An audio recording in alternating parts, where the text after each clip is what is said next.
This is the Herdline News. Have you ever been a lame duck? Do you know what I mean by that? Not really. A lame. Like you knew you were leaving somewhere, and you just kind of were like, eh. Oh no, yeah. My last couple of months. Like mailed it in a little. I'm not a Maybe mailer. said some crazy. I'm not saying anything specific, but like you say crazy stuff. I just didn't. I would say my last 3 months, even the audience noticed it. My last 3 months at the other place, I was just winging it. I wasn't doing as much prep. It was the summer. I didn't care. Yeah, I mean, listen, you can't. It is what it is. Yes, I've had that moment in my life. I'm not as dialed in and as urgent, yes. Yeah. Okay, then maybe you'll be able to relate to this. So, as you know, the Colts have blown a lead in 6 of their 8 losses this season. And Chuck Pagano was asked about this very thing, and he tried to answer the question by comparing the struggles to different sorts of weather patterns. It's everybody. It's you guys. It's the fans. It's everybody driving up there. It's everybody in the NFL community. Okay? There's a storm in the Atlantic. Hurricane, whatever you want to call it. When's it going to hit landfall? You know, it's coming. It's third quarter, middle of the third. It's getting late third. They're up 10. It's got to happen sometime. It's a self-fulfilling prophecy right now. I know Yeah, what that you're made saying. I don't think that made much sense. I think he's just kind of reaching and he's kind of out there, which listen, I get it. It's got to be really hard to be in his position right now, but I think it is kind of sounding like a guy who knows he's out of there. Yeah, I think what he's basically saying is we're losing games before we lose them because we've lost so many late games that here comes the storm and the hurricane's coming. Yeah, and I mean, I'll be honest with you. You talked about lame duck. This has been a lame duck job for a year. So to Pagano's credit, here's where I'll give him a lot of credit. Indianapolis is limited, but Pagano and Hugh Jackson, they have limited teams. Their teams play hard every week. Yeah. And football's a hard game. And I'm going to give Hugh Jackson and Chuck Pagano credit. They're going to get, I think Hugh Jackson deserves another year. I think Pagano deserves another job. It's just the wrong one for him. Okay. Alex Smith in his last 3 games is 0-3. His touchdown to interception ratio is 3-4. His passer rating is 79.1. And just for context, he did not throw a single interception in his first 8 games. So something recently has been going on. Andy Reid, though, says he is sticking with Alex Smith. He is still his guy. I just want to make sure I'm clear. Alex is your guy?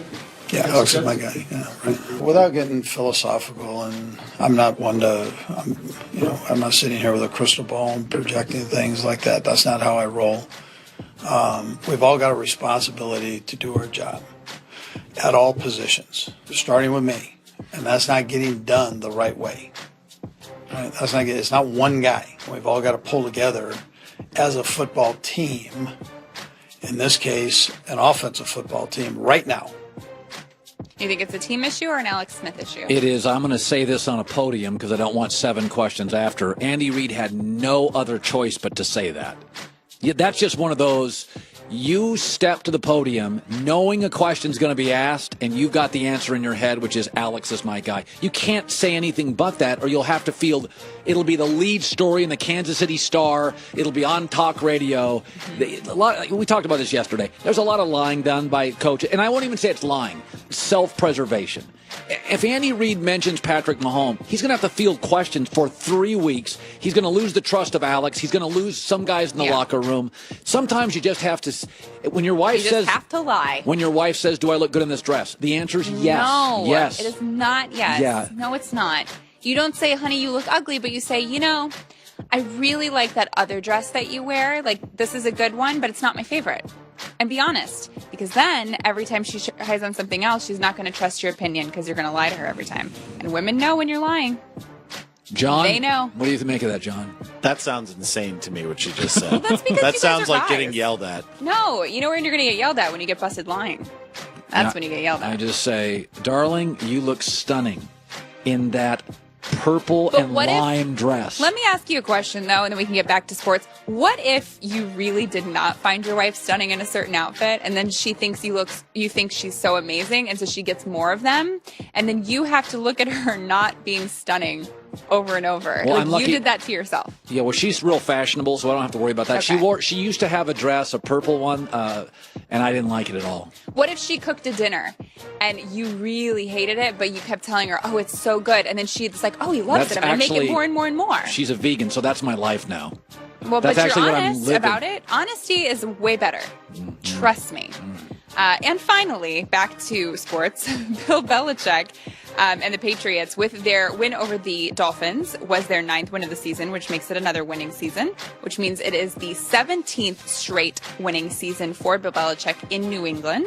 And as you can imagine, he is over the moon elated. Yeah, look, that's what we're here for, is to win games. We take a lot of pride in it.